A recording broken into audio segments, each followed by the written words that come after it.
program are those of the program's participants and do not necessarily reflect those of station staff, management, and advertisers.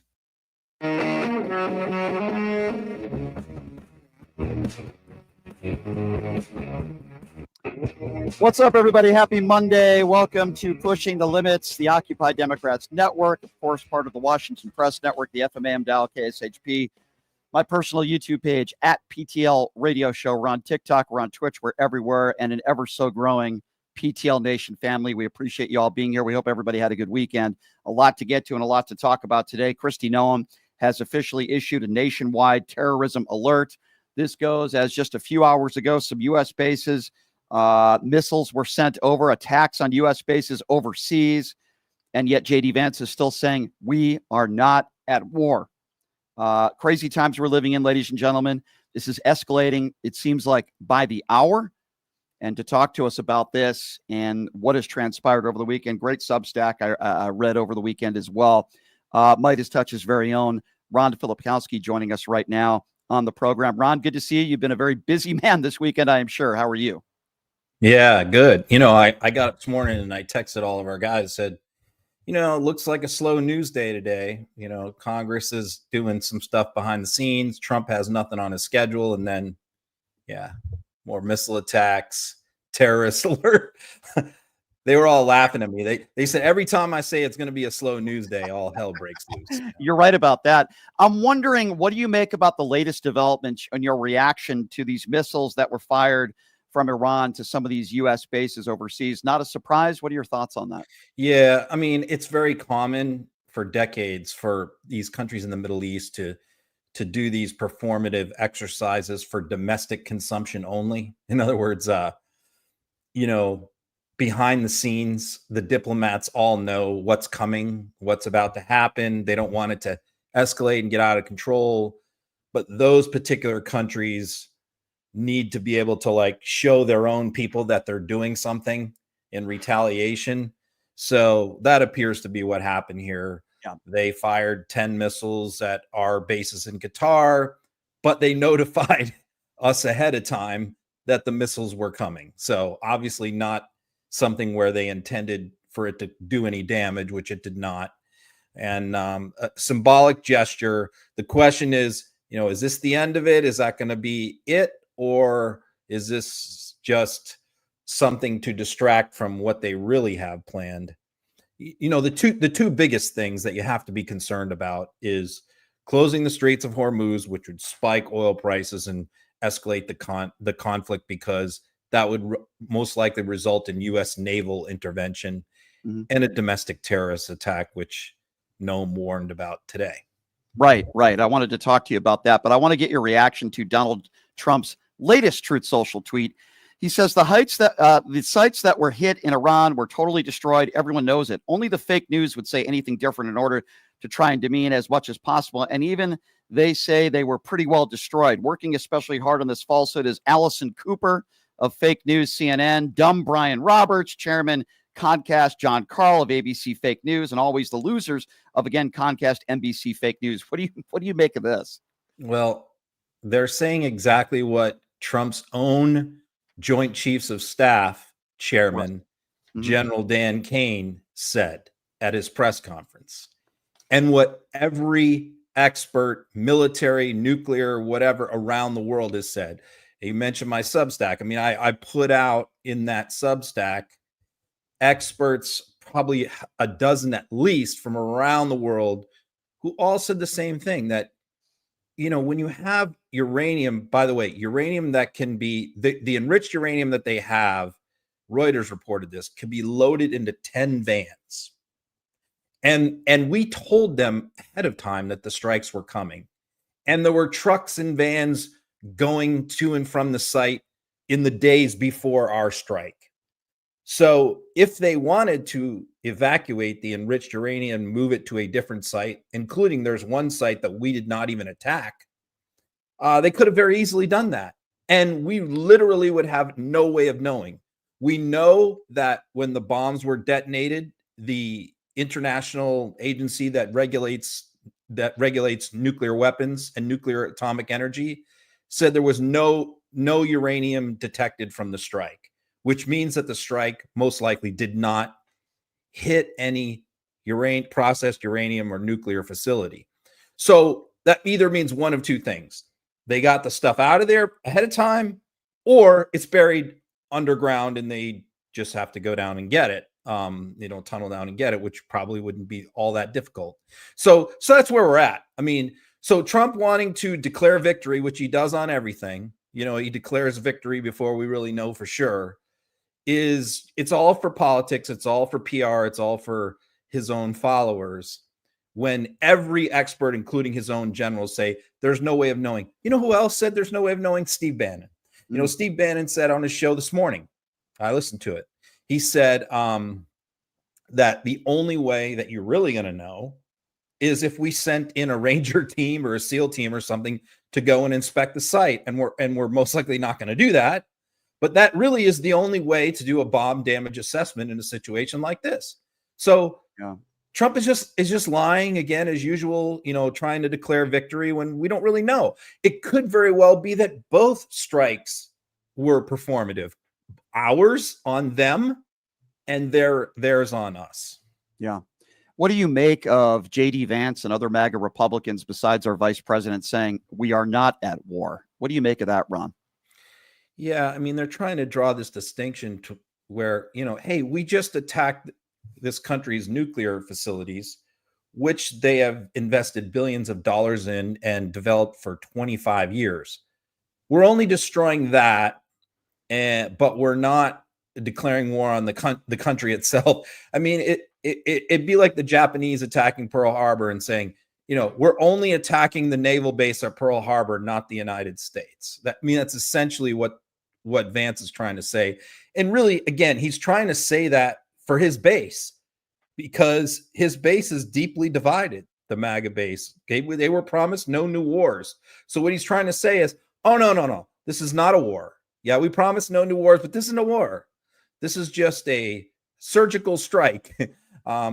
So yeah, it's word games. It's them playing games, declaring victory. I mean, you had one of the reps from Texas, I forgot his name, was on Newsmax this morning saying, just a couple hours before they attacked our military bases, saying, if they launch an attack on our military bases, we're going to bomb downtown Tehran. Well, we're obviously not going to do that. No, of course not. It reminds me in a little bit about what took place in Iraq under George W. Bush, where we were told weapons of mass destruction. And we all know that wasn't the case. I'm not saying we're going to lose thousands of soldiers, but at the same time, it appears to me, Ron, and you tell me whether you agree or not, that Benjamin Netanyahu and the Israeli government, they are, for lack of a better term, maybe inflating the intelligence that they have because they want U.S. to get involved. And it seems like Donald Trump is the sucker in all this. From an outsider looking in, that's what it appears like to me. What are your thoughts on that?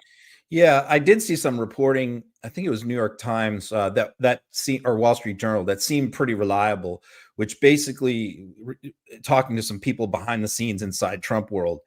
And what they were saying was that Trump had no intention in U.S. involvement.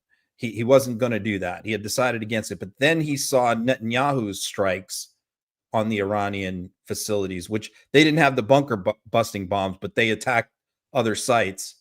And he observed that and watched it, and he was jealous of it. And he was really like, oh, I want to get involved. And of course, Netanyahu is coaxing him.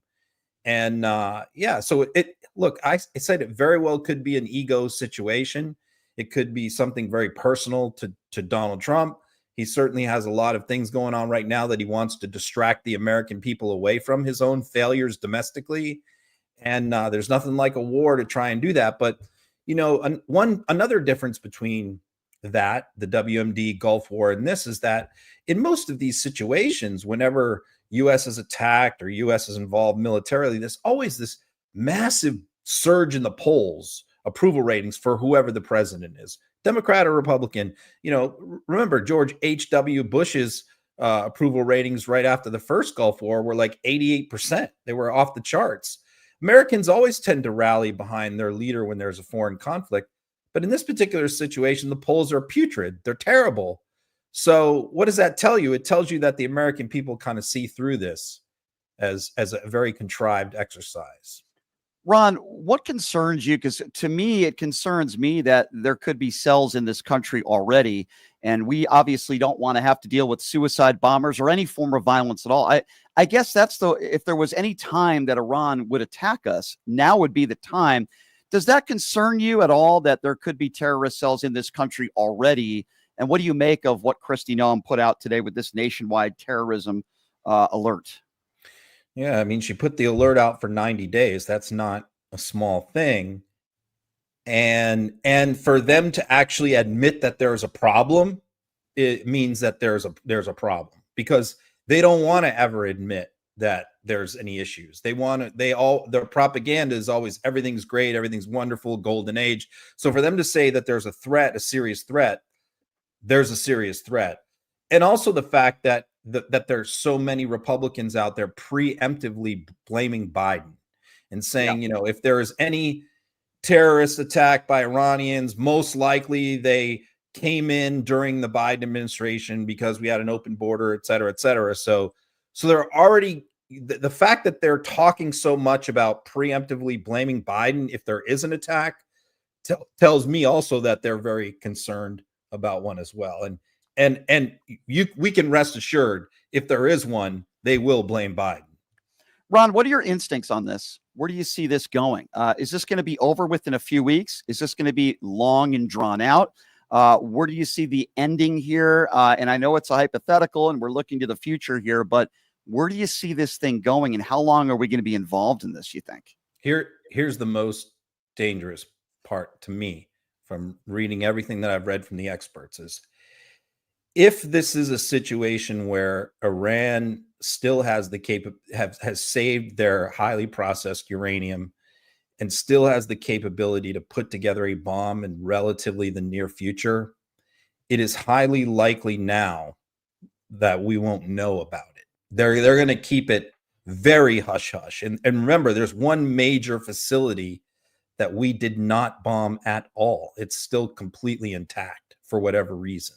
Mm-hmm. And so if they have that capability, the real danger is that they will develop it in secret, since now there's no longer any. See, with the Obama nuke deal, there was full international inspectors allowed to go in there and inspect their facilities. Now there's going to be nothing. It's going to be complete lockdown. So we will not know what's going on in that country. And meanwhile, our own administration is declaring victory and saying everything is wiped out when we don't know that for sure. So my sense is, if they have the ability, if they've pretty much saved everything or preserved everything and have the ability to continue to move forward, most likely they won't do anything. They won't retaliate. They won't do anything because they don't want to rock the boat before that weapon comes online. Yeah. I'm wondering, last question, Ron, when you see JD Vance and Marco Rubio standing behind the president over the weekend, I'm going to leave Pete Hegseth out of it because he's just a complete imbecile. But when you see JD Vance and Rubio behind the president, what do you think is going through their mind when they're listening to Donald Trump speak? Is it just, okay, we just got to be yes men and go along? Do you actually think JD Vance and Marco Rubio wanted us to get involved here? Vance, for sure, no. There was reporting on that. The reporting was no, that the intelligence community said no, Vance said no. And I think even Hegseth, if I'm not mistaken, was in the report saying he did not favor this. There was another official, senior official. But yeah, it seems like the Trump's administration was pretty divided on it. But it was odd that he came out with them, because no president has ever done that before in announcing an attack on another country. They've always come out every single time, and I watched the old footage, it was always just the president. Yeah. So, and then he came out and he was very shaky, seemed like he was nervous. He had difficulty reading the teleprompter, and then he gave a shout out to God, thanked God for the attack. Like, yes, God is happy about this missile attack. That's what God wants. They're always trying to make this a religious war. In fact, when he said, that was pretty funny, because when he thanked God, I zoomed in on the face of Vance and Hegseth, and they were both like, they both kind of did a double take, like, what? They were kind of zoned out, like they weren't even barely listening to him. And then when he mentioned thanking God, they both kind of perked up and looked over at him like, what? What did he just say? Yeah. I mean, his cognitive decline shows up more often now than ever. We'll wait for Jake Tapper's book on that one, by the way. Ron, before I let you go, you got such a great Substack. Love reading your articles. Growing by the day, I would imagine you're going to be continuing to monitor this and follow this with an article I'm sure that you'll be releasing today, correct? Yeah, I mean, yesterday I did like a massive article about this. Yeah. So really today good. I'm really, really trying hard to both cover that and go back to all the other stuff, because I'm trying not to get distracted from like the budget battle. And, we have a New York City mayor's race tomorrow, which is, I think, pretty important, because I think it's going to set the stage for the governor's election in New York next year, which is absolutely a critical race, which will likely be Elise Stefanik versus Kathy Hochul. I actually predicted today that, you have a situation where Andrew Cuomo's running, who's like, even the people who are voting for him don't like him. They're like, we're going to vote for him because he's like the most sane candidate, but we can't stand him and we think he's corrupt. And then, of course, you have the socialist candidate who is surging in the polls, actually leading in some polls. And there's a fear that if he wins, and he's had a lot of pretty far left proposals, that there will be a mass flight of the wealthy out of New York City. In fact, Ron DeSantis joked today that the real estate values in Palm Beach prices are about to go up if he wins, because a lot of the New York City people are going to flee. But I think that that's going to have a big impact on the governor's race, because my sense is that if the socialist candidate wins, that's going to really help Stefanik in her race against Hochul, versus it won't have, if Cuomo wins, it could kind of benefit Hochul, because she can be kind of seen as like the normal, non-corrupt New York Democrat. So that's also something to watch here tomorrow, that race. Look forward to that. You're a busy man, Ron. We'll let you get right back to it. Keep up the great work, my friend, and we'll talk to you next week. Thanks for the time, as always. Okay, we'll see you. Thanks, Ron. There you go. Ron Filipkowski, everybody. Honestly, one of the best Substacks around, one of the best social media follows. I've been saying that for years. I've been following Ron. He's got close to 1 million people that follow him on X, Blue Sky. Ron Filipkowski, who also served this country, and he's a modest guy, but he's also a hero. Served this country honorably. So what better person to talk to than him about this? So before I get into playing some audio, I'm pretty consistent and pretty opinionated on what's going on right now in the Middle East and what's going on in Iran right now. And listen, I would consider myself pro-Israel, but I am not pro-Benjamin Netanyahu. I never really have been. I remember back in the Iraq War under George W. Bush, we were told that there were weapons of mass destruction. We lost thousands of American soldiers who were killed. Hundreds of thousands of innocent Iraqis were killed. We never found weapons of mass destruction. Instead, we found Saddam Hussein with a pellet gun and a candy bar in a hole in the ground with two people that were attempting to protect him. Now, the world is a better place without Saddam Hussein, but it wasn't worth all the casualties, the Americans that we lost, the money that we put into that war.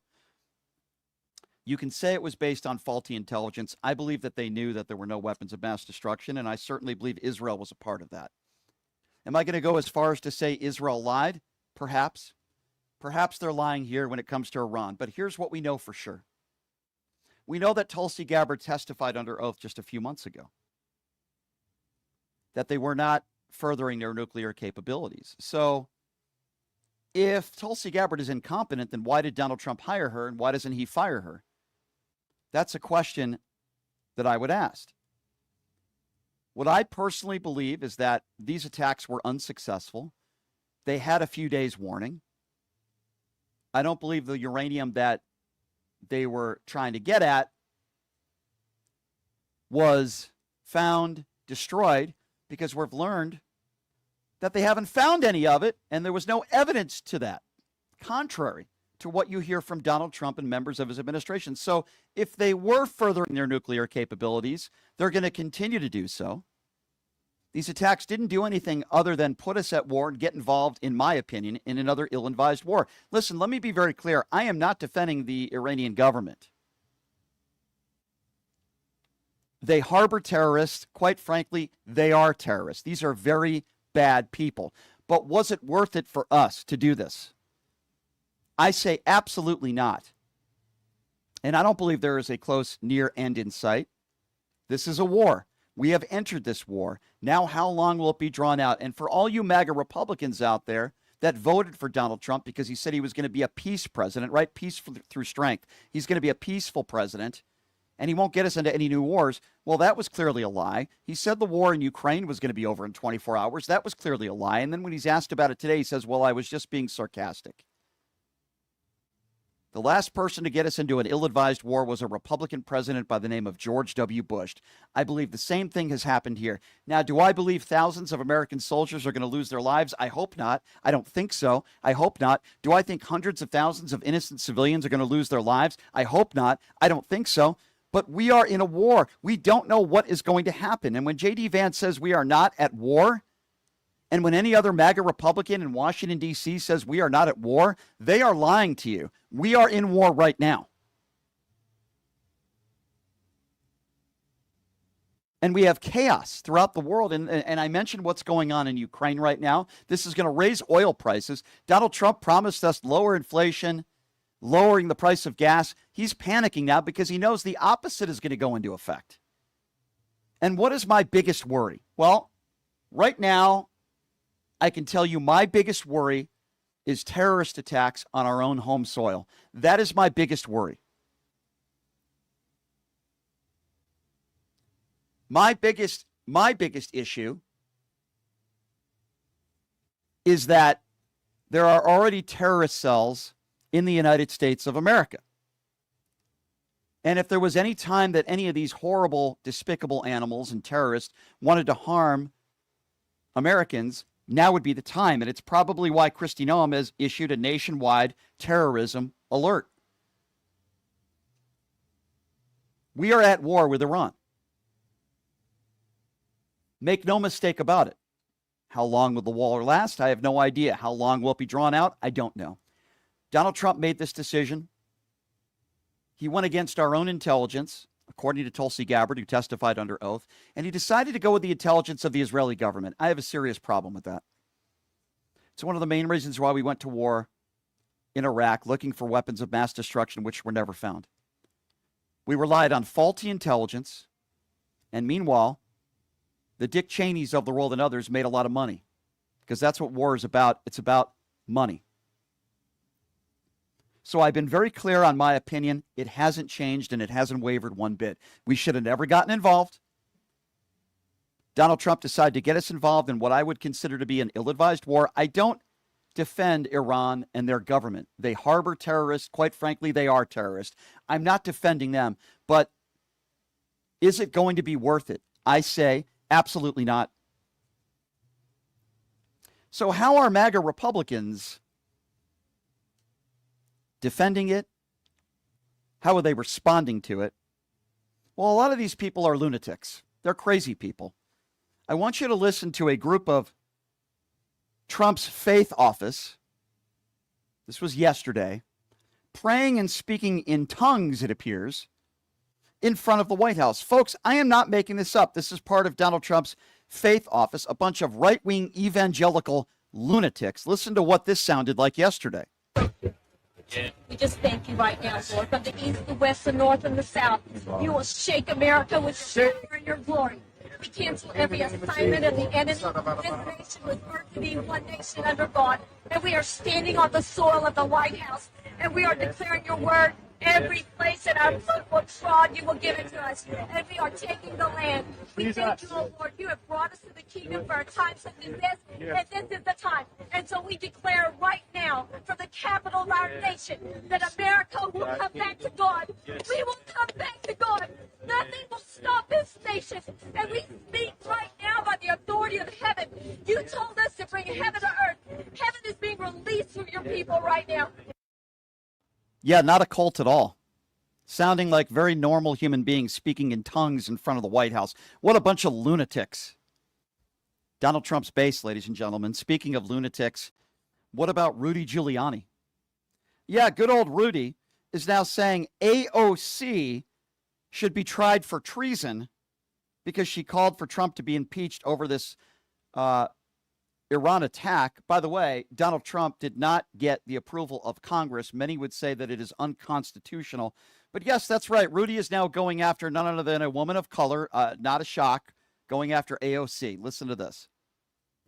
I find what the Democrats are doing, they want an impeachment. They should be tried for treason. American military personnel are right now in harm's way coming back from that strike. And they're in harm's way all over the Middle East, and they're condemning the president. Right, you're referring to action against the country that wants to annihilate us. Right, how much justification do you need for this? They've wanted to annihilate us for 40 years. Right, Congressman, you're referring to Congresswoman AOC, who's now calling for President Trump's impeachment. Yeah, there you go. AOC is the one that should be tried for treason. You sick son of a bitch. You belong in jail. I mean, these people are just out there, just bat you-know-what crazy. And I would say Tim Scott, nobody wears the Donald Trump knee pads better than Tim Scott, even though Donald Trump didn't hire him for a job in his own administration. Tim Scott kissing the ass of Donald Trump, brown-nosing Trump on Fox News. Listen to the way some of these Trump sycophants react and respond to Donald Trump. Tim Scott is one of the worst of them all. Have a listen to him. 1,000%. The president has all the authority he needs. Let us stop here and say, thank you, Mr. President, for the flawless decision to carry out a very important strike. What President Trump just did was save American lives, protect American interests, and stand with America's friends and allies in the region. He always has the authority, the constitutional authority, to take care of business for the American people. For those folks in either body who believe differently, it's just hogwash. Let's stand with our president, stand with our country, and let's do the right thing. Let's not make this a Republican or Democrat issue. This is an American issue carried out by the President of the United States on behalf of the American people. This is a great day in America, a truly great day. It's a great day in America for us to get involved in another ill-advised war. It's a great day in America to bomb Iran, and now Iran is attempting to bomb some of our own U.S. sites in other parts of the world. It's a great day for America because we're supposed to believe the Israeli government. Was it a great day in America when we went to war with Iraq and we were told that there were weapons of mass destruction? This is the Iraq War 2.0, in my personal opinion. There's a reason why in the last 30 years, no American president has done this, because there was no credible evidence to show that Iran was furthering their nuclear capabilities. And it's why Tulsi Gabbard said that under oath. And then there's Giuliani Ernst, just like JD Vance, saying that this is not a war. Wait, hold on a second. We're bombing their facilities. If they decided to bomb us in the United States of America, would we not call it war? That's what we've done to them. Giuliani Ernst, a complete moron, and this is what she had to say on Fox News. They do not want to see a war. This is not a war. This was a strike on a threat to the United States of America. I would say as well, this is retribution, Harris, for the thousands of American lives that have been taken by Iran through direct strikes from Iran, as well as their terrorist proxies. And I was saying last week as well, we lost 43 Americans on October 7th. Not a peep out of the Biden administration. 8 Americans were held hostage by Hamas in the Gaza Strip. And yet President Biden chose not to do a darn thing about it. Well, we have a president who is going to stand up for Americans now. We will be much more safe and secure because of the actions over this past weekend. Right. Look, you talk about Biden and his inaction. If he even knew what was going on, we can't verify that. Yeah, we can't verify that. What a bunch of idiots on Fox News with absolutely no credibility. By the way, there is no evidence to prove that Iran is a threat right now to the United States of America. Zero evidence to back that up. Just like there was zero credible evidence to back up the fact that Saddam Hussein had weapons of mass destruction. But these idiots like Giuliani Ernst, like Tim Scott, and like JD Vance. Again, Ernst says this is not a war. Then what is it? If they decided to attack us and bomb some of our facilities, would we not call it a war? That's right. JD Vance saying with Welker on Meet the Press that somehow we are not at war and this is not a war with Iran. Question, Mr. Vice President, is the United States now at war with Iran? No, Kristen, we're not at war with Iran. We're at war with Iran's nuclear program. And let me just say, Kristen, that we're incredibly grateful and proud of the American Air Force pilots who did an incredible job last night. We're not at war. Our vice president of the United States might be, by the way, the dumbest comment that any vice president has ever made while in office. JD Vance just said, our vice president, we're not at war. What if somebody bombed our facilities? Would we not be at war with them? But somehow we bomb their facilities and we're not at war. And then today we learned that they are bombing some of our facilities overseas. But yet we're led to believe that we're not at war. It's exactly, it's like saying the earth isn't round. It makes absolutely no sense. That's our vice president looking like the clown that he is. Now, we know that JD Vance did not want this to happen. We know that Marco Rubio did not want this to happen behind closed doors. We know that Pete Hegseth did not want this to happen, according to this report. We know that most of those in the MAGA base that are elected officials did not want us to get involved either. But as soon as Donald Trump decides to pull the trigger, then they back him 100%, right or wrong. It's the entire Republican Party today that has been hijacked by Donald Trump and his psychopath cultists. I want to go back to Tulsi Gabbard for a moment because she's been completely out of the picture. Notice how she hasn't been doing any media. She hasn't been invited to any of these meetings over the course of the last week or so. That's strategic. That's not by accident. Remember, back in March of 2025, we're talking about just a few months ago, Tulsi Gabbard testified under oath, and she said, quote, Iran is not building a nuclear weapon. Listen. The IC continues to assess that Iran is not building a nuclear weapon, and Supreme Leader Khamenei has not authorized the nuclear weapons program that he suspended in 2003. The IC continues to monitor closely if Tehran decides to reauthorize its nuclear weapons program. So there you go. Tulsi Gabbard under oath, saying it herself, quote, under oath, just a few months ago, Iran is not building a nuclear weapon. Are we supposed to be led to believe that something has changed? If she's wrong, then why won't Donald Trump fire her? Why did he hire her in the first place? Interesting, isn't it? Well, this is what Tulsi Gabbard and RFK Jr. had to say about Donald Trump and ending wars and not getting us into any new wars just a few months before the election. Boy, have times changed. Listen to this. A vote for Donald Trump is a vote for a man who wants to end wars, not start them, and who has demonstrated already that he has the courage and strength to stand up and fight for peace. He said, I want to end the wars. Oh, you think that we deserve a president who's going to end the warfare state? Oh, you want a president who's going to put America first? Yeah, he's really putting America first. That was not that long ago. That was just a month or two before the presidential elections in November. Boy, have times changed. And you see MAGA imbeciles like the Marjorie Taylor Greens and Mark Levins going at it with one another because MAGA is very divided on this issue.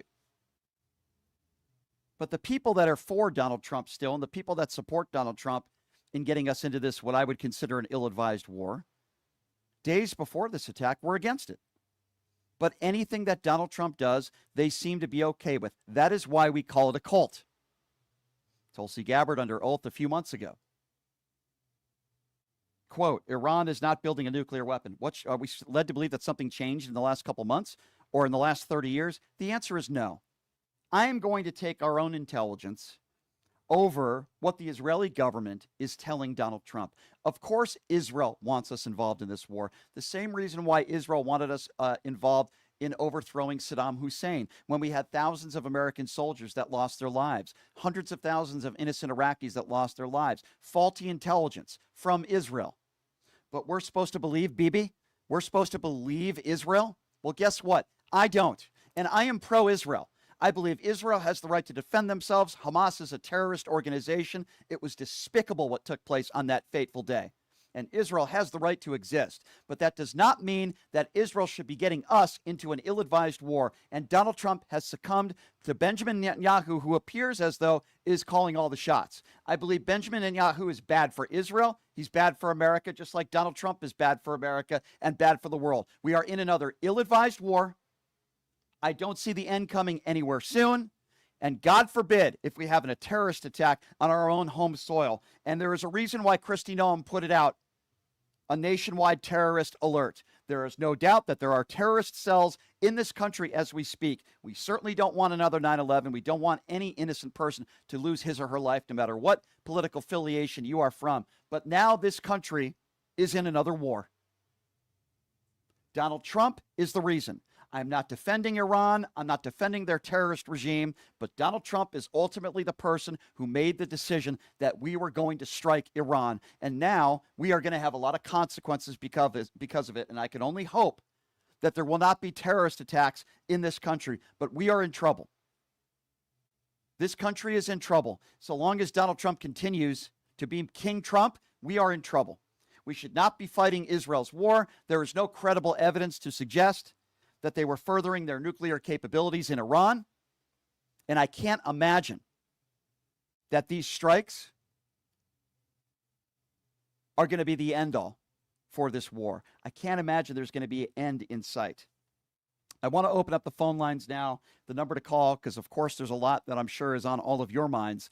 And the number to call is 702-221-7283. And again, that number to call if you want to be a part of the conversation is 702-221-7283 is the number to call if you do want to be a part of the conversation. And my question to you, do you believe that we are not at war? Do you believe JD Vance? Do you believe people like Giuliani Ernst and Tim Scott? We're not at war, they say. Do you buy that nonsense? That's exactly what we're in. We're in war right now. Do you buy that? Do you think that this was a war that we should have started, that we should have entered? Do you believe the Israeli government? Do you believe their intelligence? Or do you agree with me, and do you believe that this is weapons of mass destruction Iraq 2.0? I want to remind all of you, we are also in the YouTube Super Chat, where your questions and comments can be heard in the YouTube Super Chat at PTL Radio Show. Is how you find me on YouTube. We're fastly approaching 120,000 subscribers. Also, my personal website, which is pushingthelimits.live, where we run an independently owned show here. We rely on good people like yourselves to make donations, $5, $10, $20 a month, whatever you can afford. We also sell PTL merchandise up there, which is pushingthelimits.live. I want to hear from you, your thoughts on what has transpired over the weekend, your thoughts on our own vice president saying that we are not at war. So we are going to take a quick break. We'll be back in 90 seconds with your phone calls. Again, that number to call, 702-221-7283. Do you agree with me that this is an ill-advised war that we should have never entered? Or do you agree with Donald Trump that this is something that needed to be done? Number to call again, 702-221-7283. We'll take a quick break. We'll be back in 90 seconds. You're listening to Pushing the Limits right here on KSHP. Hey, everybody. Are you struggling to find a pizza place that reminds you of Brooklyn? That true blue New York style pie? Well, worry no more. Stallone's Italian Eatery Pizza is a knockout. We're located at 467 East Silverado Ranch Boulevard, just off of Premium Road, half a mile east of South Point Casino, just minutes from the Las Vegas Strip. Come by and grab a slice of pie. Plus, check out our Brooklyn-inspired Italian cuisine. Our sandwiches are super hero, that is, because why be a sub when you can be a hero? Stallone's Italian Eatery is here to serve you phenomenal food, Vegas. Forget about it.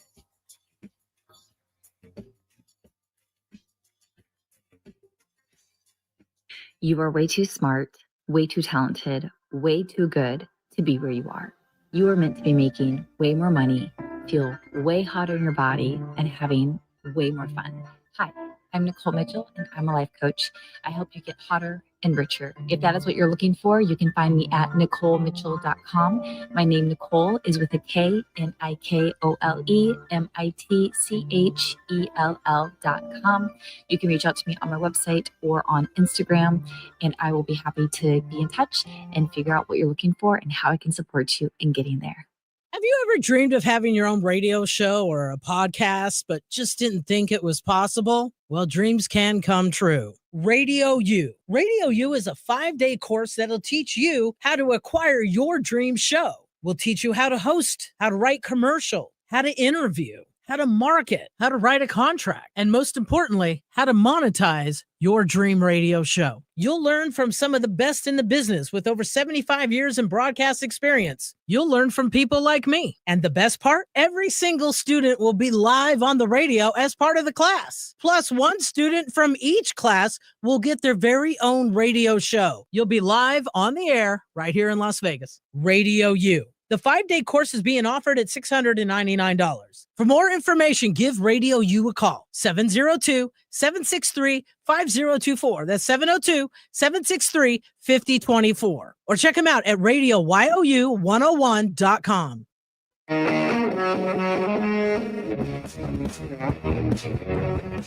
All right, welcome back. It is Pushing the Limits on a Monday. Thank you so much for joining us. Hope everybody had a good weekend out there. A lot to get to today that we are discussing. We just had Ron Filipkowski on from Midas Touch, who also served honorably. It appears as though they are preemptively blaming Joe Biden for any attacks on Americans that result from Donald Trump's war. You want to talk about absolute desperation. That's exactly what's going on here. And yet the JD Vances of the world are saying this is not a war. Oh, then what is it? Just a bombing a country that doesn't pose an imminent threat to the United States without approval by Congress, by the way, which is required, last I checked, by the Constitution. It's absurd. And we're taking your phone calls at 702-221-7283, which is the number to call. Let's start off with Eric, who's calling out of Kentucky. Hello, Eric. What's going on? Hey, how you doing, Brian? Good. What's on your mind today? I just wanted to say, when you bomb somebody, that's pretty much the declaration of war. Mm-hmm. I don't think he would have even got that through Congress. I don't think they would have gave it to him. Agree. He violated the War Powers Act of '73 by doing it without Congress. So it was just another goof move of Trump's. And I don't know. MAGA wants to dwell on the fact that it's not a declaration of war because it wasn't declared through Congress. You know, I don't know. To me, if you bomb somebody, that's a declaration of war. Of course it is. Of course it is. Right? You're speaking obviosities. Of course it is. Can you imagine if any country did this to us? Would we not call it an act of war? Yeah, I mean, give me a break. It's ridiculous. And now they're trying to blame Joe Biden for, and I hope it doesn't happen, some sort of attack on U.S. soil. Of course we're in war right now. The only question is, how long is it going to last? How long is it going to be drawn out? Are there going to be troops on the ground? That's the only question that we need to ask ourselves now. You know, MAGA is very divided on this issue. But I got to tell you something.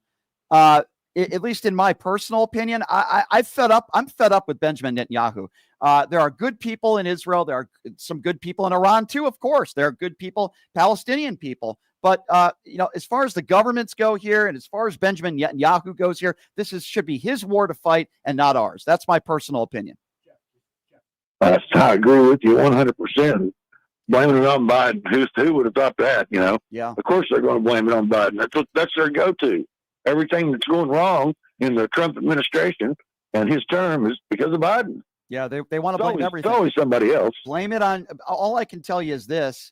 The last ill-advised war that we got into, it wasn't a Democrat. It was a Republican, and his name, George W. Bush. We were told weapons of mass destruction. It was a lie. But at least George W. Bush tried to go through Congress. Donald Trump didn't even do that. I appreciate the call, my friend. From one Eric to another. Now let's go to Eric, who's calling out of St. Louis. What's up, Eric? Hey, how you doing today, Brian? Good. What's on your mind? I think you're asking the wrong question here. Your question was whether or not we think that we're at war with Iran, right? Mm-hmm. I think a better question is does Iran think that they're at war with us, right? And their actions certainly seem to, they're already retaliating strikes against our bases. We've got threats of possible sleeper cells. Right. They think they're at war whether we do or not. Well, look at what their supreme leader said. Look at what he said. He already said that there's going to be a price to pay for the United States. I mean, he's already been threatening us, and they've already been attacking U.S. bases in other countries overseas. So, I mean, I think you're right. The only reason why I'm asking that is because you have our own vice president and members of Trump's administration that are saying we're not at war, which is obviously absurd and ridiculous.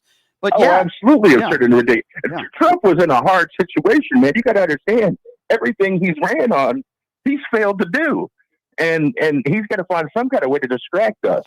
And this is what he's got. This is what he's come up with. He has. He said the war. He said the war in Ukraine would be over in 24 hours. This was a guy who, peace through strength.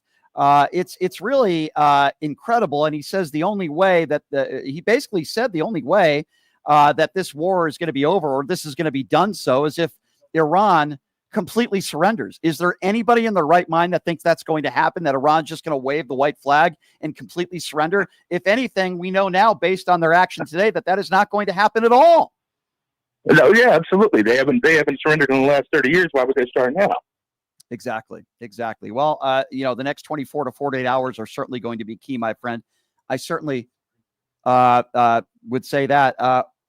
So the supreme leader in Iran has put out a statement, and to what you were just referring to, Eric, and what I was referring to, the supreme leader in Iran just put out a statement which says, quote, "We have not violated anyone's rights, nor will we ever accept anyone violating ours, and we will not surrender to anyone's violation. This is the logic of the Iranian nation." Well, pretty much that's the statement right there.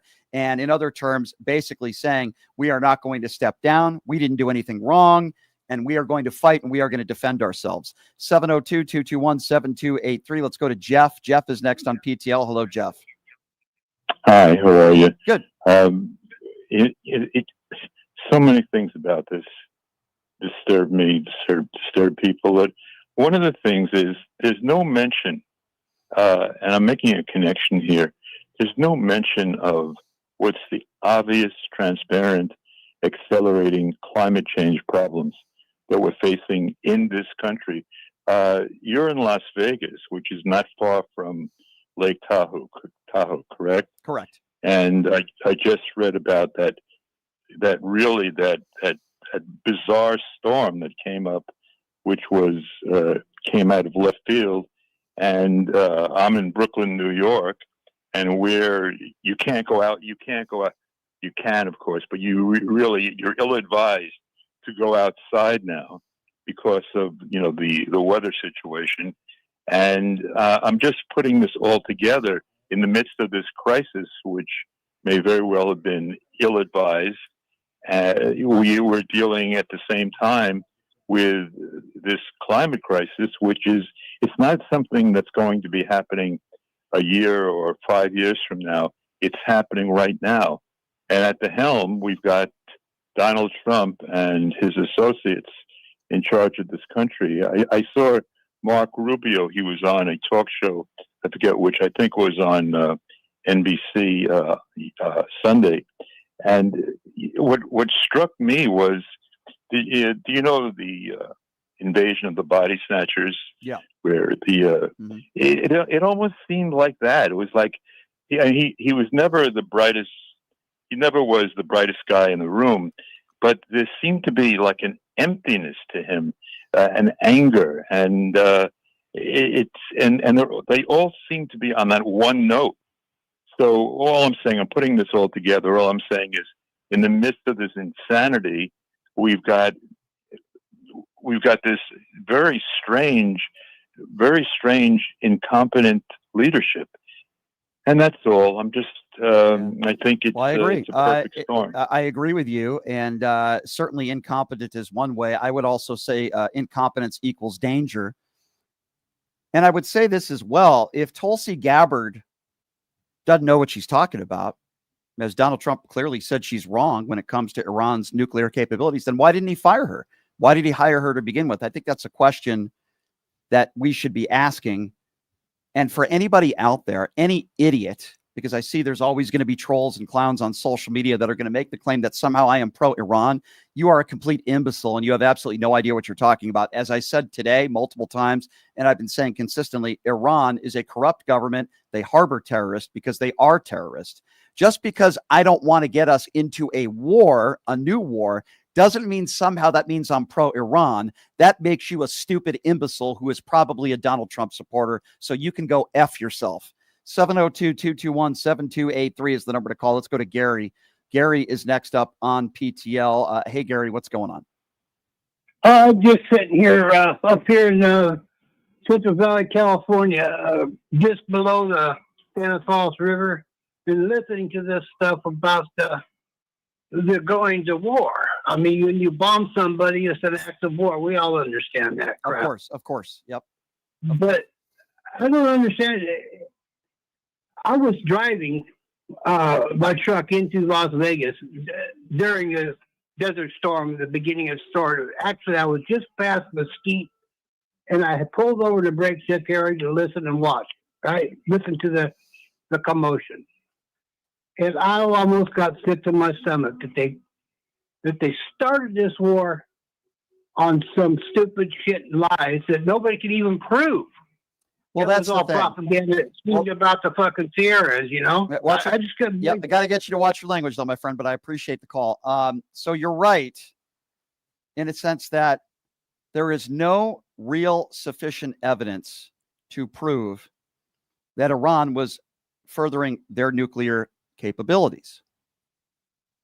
The United States, or in this case, Donald Trump, is simply going by what the Israeli government and what their intelligence claims, when they know, and we know, any reasonable person understands that they're the ones who want us involved in this war to overthrow Iran.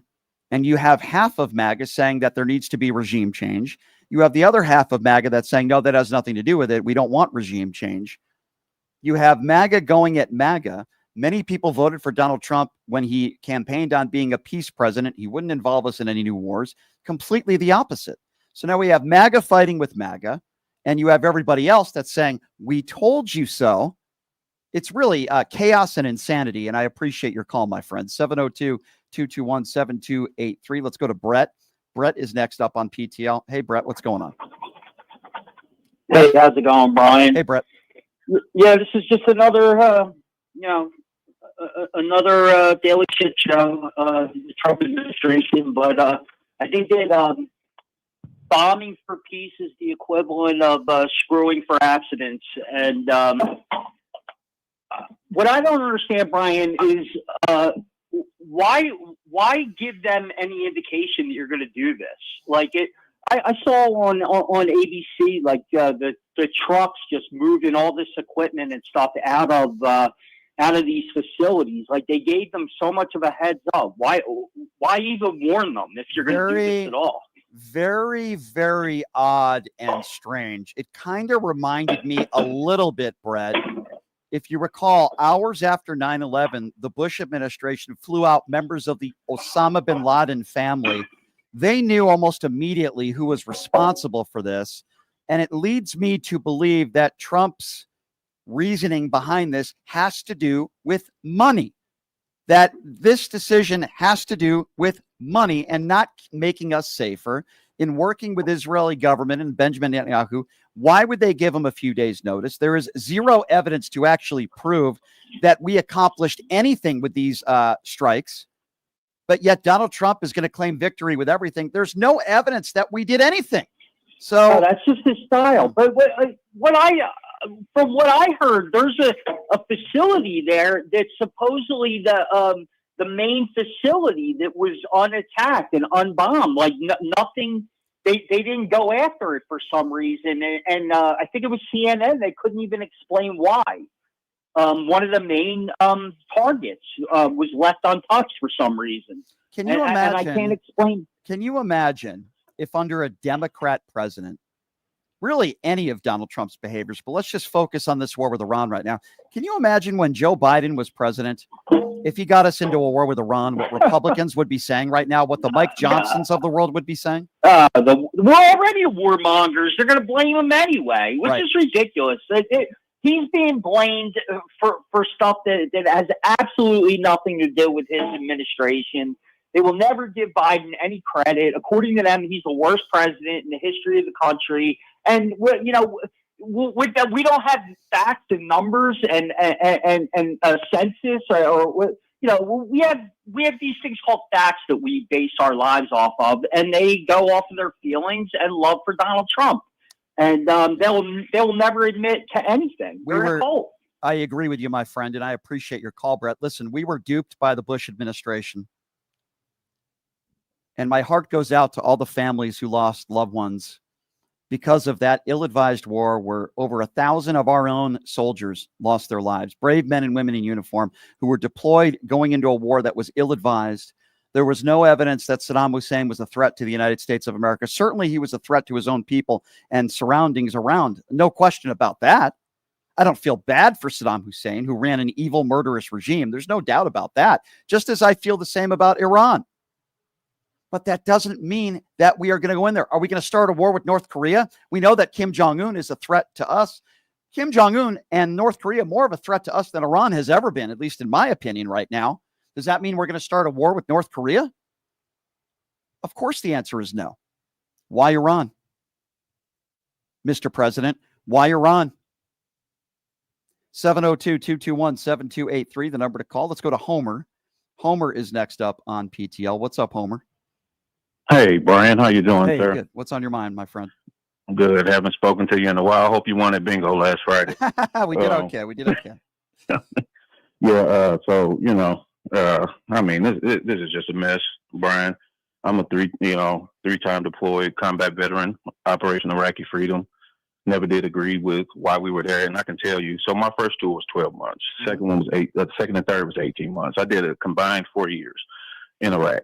I can tell you that the United States military had that ground covered in probably my first tour. And I have some pretty deep insight on it. You know, I used to fly with a safe pallet, which is, getting VIPs in and out of the country, getting valuables in and out of the country. And Iraq is probably 100,000 square miles smaller than Texas.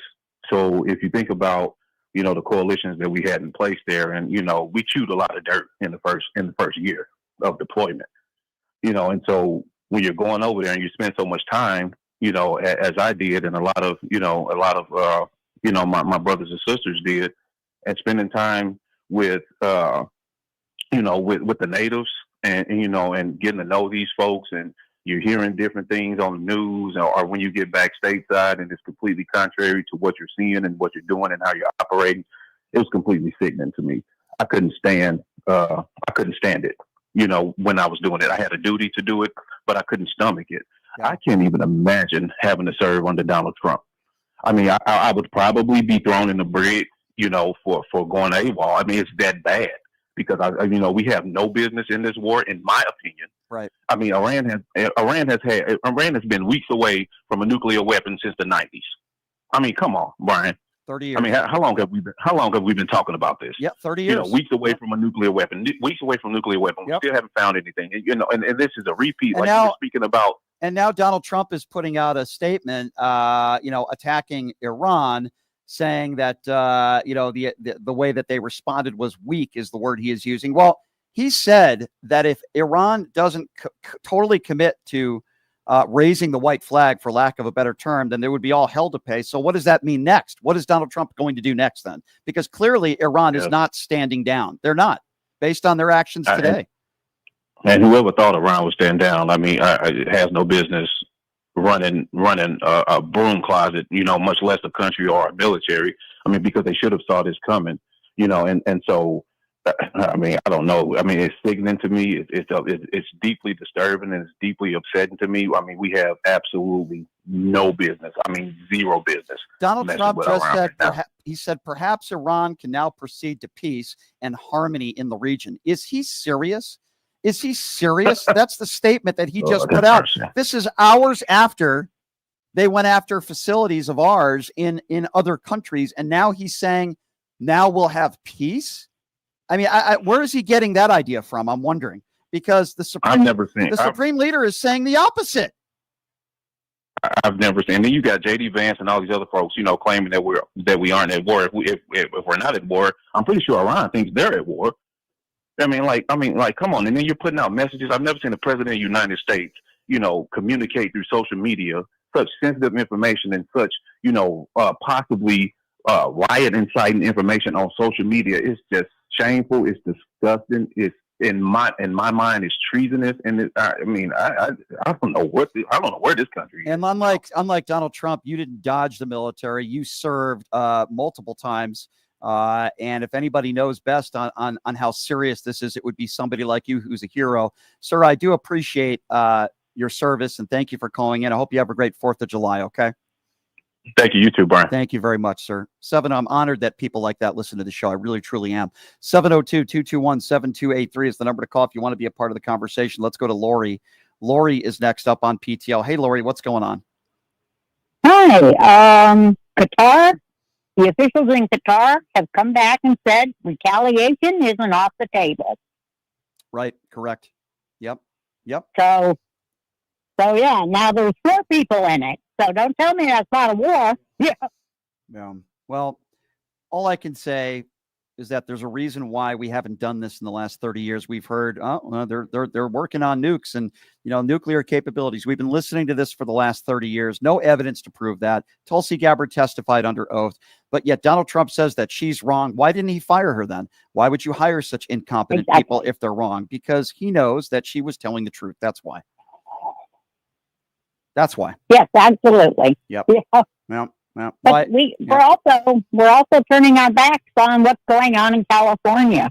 Yeah. ICE has now become a lot more aggressive. They're now dragging people to the ground and beating the crap out of them on video. You're right. And this is being caught on video. They're breaking out people's windows and dragging them out of their vehicles and beating the crap out of them. And, maybe that's part of why Donald Trump is doing this, to get the attention off of what these horrible people are doing and treating these undocumented or documented immigrants the way they are. It's just despicable and it's disgusting, whether it be outside of a courtroom or whether it be outside of a mall or a synagogue or a church or a school.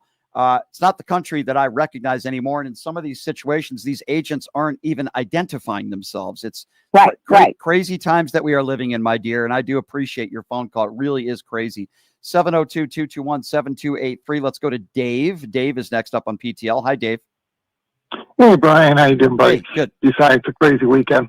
I got 3 really good points here. First point, JD Vance just committed political suicide, in my opinion, because especially over the weekend when he says all the other presidents are stupid, so he's calling his own boss stupid.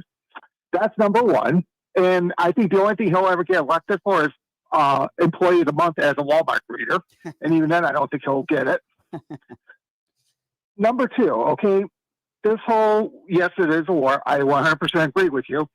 But here's the thing. We have his little tariff war. You didn't tell me that, and I mean, they came out today and they're saying, all these other countries are going to back Iran or back whatever. So you're going to tell me that we are not in a situation where it's going to be us versus the whole world? Yeah.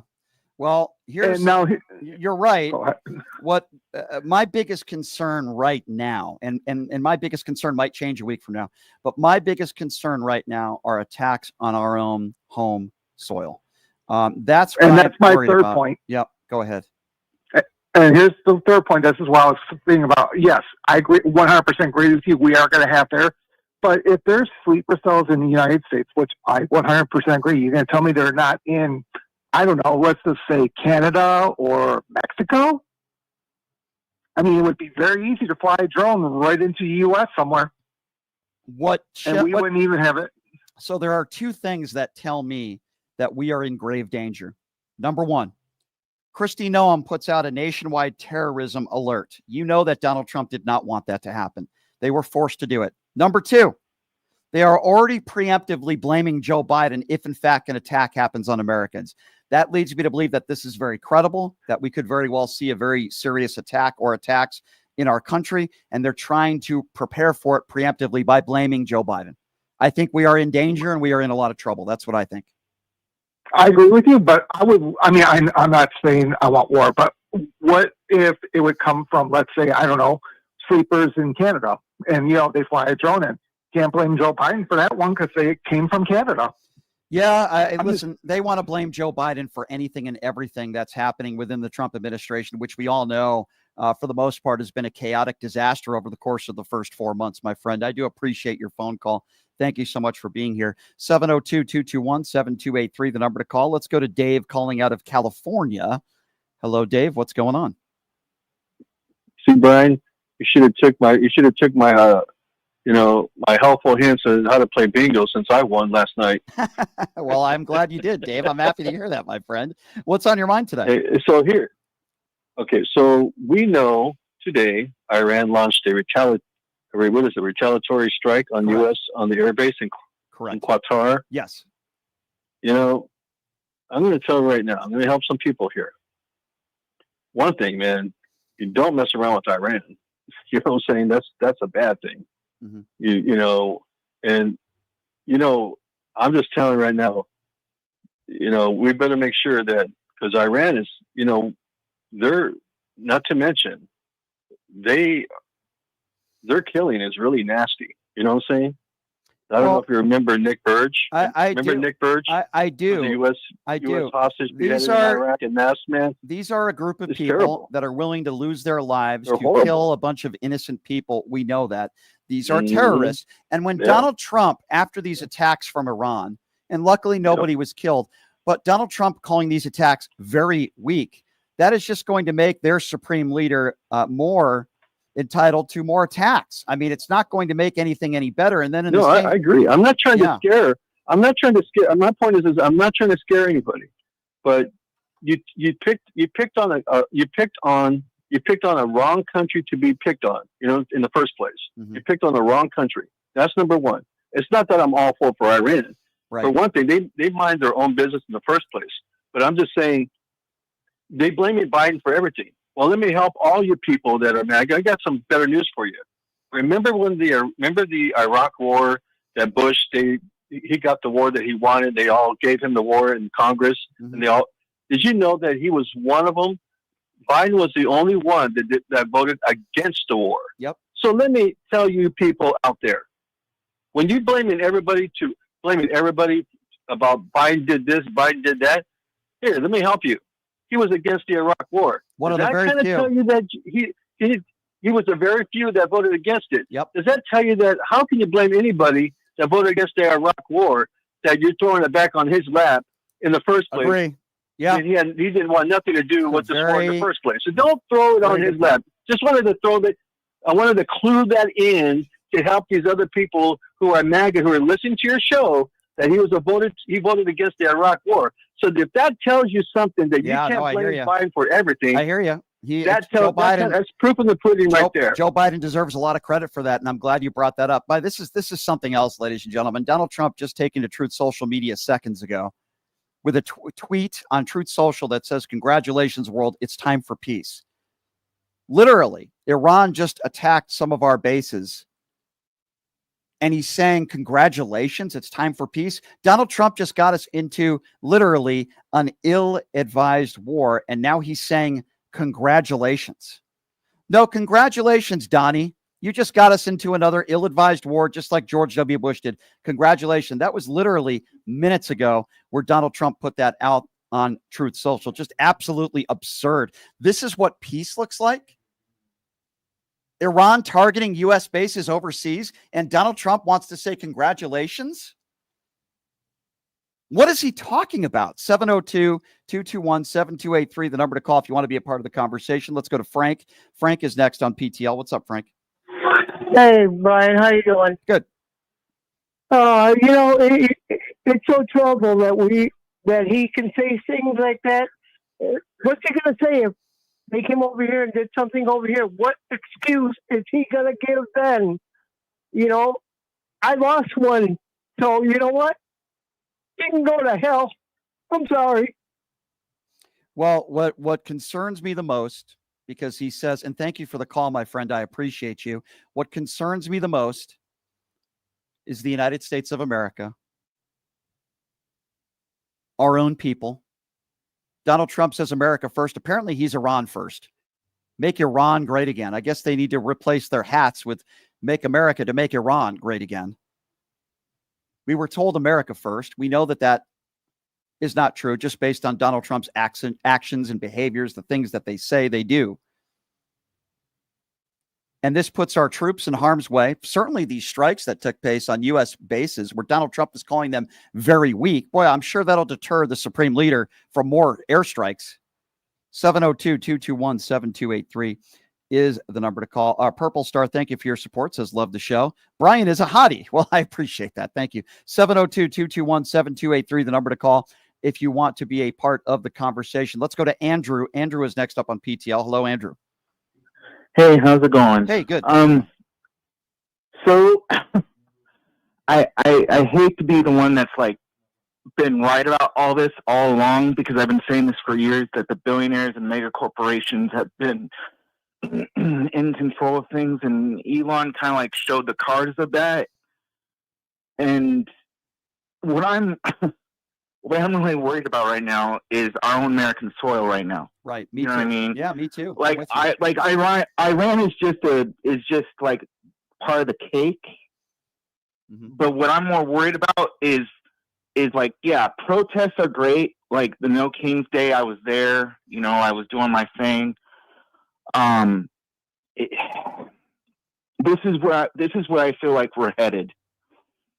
I remember. Go ahead. I'm sorry. I was just saying, I remember as we approach the anniversary, of course, of 9/11, we all remember as Americans where we were that day, and our way of life changed forever, and thousands of innocent people lost their lives. And I'm worried. I'm worried that there are terrorist cells in this country now, and if there's any time they are going to attack us, now would be the time. This was Israel's war. They are our allies. They have the right to defend themselves, and we should be able to back them. But at the same time, we shouldn't have gotten involved. And now we are involved. And Donald Trump has the gall to say, congratulations. He's celebrating today when our troops are in harm's way. And the same day that Kristi Noem, the DHS secretary, says that there's a nationwide terrorist alert now, in effect, not for a week, not for a month, but 90 days. She put it in place for 90 days. That is bad. Yeah. That is bad. And see, this is where my line of thinking is that I'm worried about us, because what's going to happen is, and this is just me. This is my predictions. Is yes, protests are great, but then if the protests can't stop it, because the courts, they're slow, and everything else. So if the protests can't stop it, then what's going to be next? Shootouts. Then what's going to be next after that? Civil war. I certainly hope not. I hear you, and I can understand why you would say that. I certainly hope not. What we can tell you at this hour is that Iran has struck back. Might have been unsuccessful, but they struck back. And what we learned is that there were 14 missiles that were fired. 13 were knocked down. Donald Trump is now saying, congratulations, we're going to have peace in the Middle East. Where is he getting that from? And what has the Supreme Leader said, or his behaviors, that would lead you to believe that somehow this is going to lead to peace? I would say it is the opposite. And Donald Trump is celebrating, getting us into another ill-advised war. 702-221-7283, the number to call. Let's see here. Who are we going to next? Let's go to Nick. Nick is next up on PTL. What's going on, Nick? Yep. Hey, Brian. How you doing, bud? Hey, good. I wanted to just make a quick couple comments, and then I'll hang up. Someone who I served in Iraq, did 2 tours, and, I'm going off the morale of the troops. We did our jobs, we upheld our oath, we served our country, but myself included, plus thousands of others, the morale is low because a lot of times we don't feel like we should be there. Right. And this is the exact same thing. This is Operation Where's Waldo 2.0, going in there to get these mystery weapons that, Tulsi Gabbard out of her own mouth said didn't exist at the moment. Correct. And here we are putting the lives of troops in the region at risk, all to boost his ego. Not to mention, when are they going to stop moving the goalposts for this guy? Every time he does something that he said he wasn't going to do. Oh, well, it's this, it's that. I'm sick of it. And my cousin is stationed at NSA Bahrain, and I'm worried for him. Yeah, God bless. I'm frustrated, Brian. I don't mean to just ramble, but no, you're okay. We all are, my friend. Your frustration is very validated, as mine is, and everyone else's. We were told, and certainly I didn't buy into it. You didn't, but a lot of MAGA supporters were bought into the fact that he was going to be a peaceful president, bought into the fact that he was going to lower the price of gas and inflation, and the war in Ukraine would be over in 24 hours. If you were ignorant or at a minimum ill-informed, you believed it. Everything that Donald Trump has done is the opposite. And in Project 2025, he certainly abided by that. And he did pardon a bunch of January 6th violent insurrectionists. But, this is I don't see how this could be a good thing for America. I don't see how this could be a good thing. If they had enhanced their nuclear weaponry, for lack of a better term, then they still are doing it. This attack didn't stop them from doing it. There's no evidence that it did. And I think it's to the contrary to that Tulsi Gabbard, as you mentioned, was telling the truth. And this, again, getting us into another ill-advised war, weapons of mass destruction in Iraq, nuclear weapons in Iran. It's all based on a lie and money, and then it puts our soldiers at risk. I'll be honest with you real quick, Brian. I think Netanyahu goaded Trump right into this. He played him like a fiddle and got what he wanted. Yeah, and you know what? I agree. Reaction. I agree. Instead of thinking it through, talking to the intelligence community that makes sense. Granted, the people that he put in those positions are, a disaster. These knee-jerk reactions. Yeah. We're gonna retaliate again for their retaliation, and all the goalposts will be moved, and MAGA will continue to do the BS that they do. I'm just fearful for my, service members. As am I. I'm fearful for your family members and our brave men and women in uniform, the types of people that Donald Trump, by the way, called suckers and losers. Oh, Brian, he never said that. Yeah, I'm sure General Kelly, the 4-star general, is lying, and I'm sure Donald Trump is telling the truth. Give me a frickin' break. Meanwhile, Donald Trump is thanking Qatar's Amir for what he's done in seeking peace for the region. I don't know how Donald Trump could possibly be celebrating right now. That's mind-boggling. I don't know what there is to celebrate now out there. We are at war right now, and the supreme leader of Iran has not given us any indication that he is holding back and there's going to be peace. Why would Donald Trump be doing that? It's a joke. Let's go to Ray. Ray's calling out of California. Hey, Ray, what's going on? What's up, Mr. Shapiro? Hey, I just wanted to say right now, really quick, before I get to the question point and everything. First of all, MAGA, I hope you're happy. I've been saying this for a very long time. You guys gave me a hard time, gave me everything about, he's not going to do nothing. He's not going to do nothing. Well, he fell into Benjamin Milikowski, a.k.a. Netanyahu's trap. This guy's been wanting to go to war for so many decades. Trump is bought, he's paid, and you guys are still supporting him. I question your intelligence. Anyway, what I was about to say is, look, this country is going to go through, in my opinion, it's probably going to be one of the worst recessions probably since 2008, maybe worse, because a lot of people may not realize this, but the thing is about Iran is that they have control of an area called the Strait of Hormuz. You ever heard about that? Yes, I have. Yes.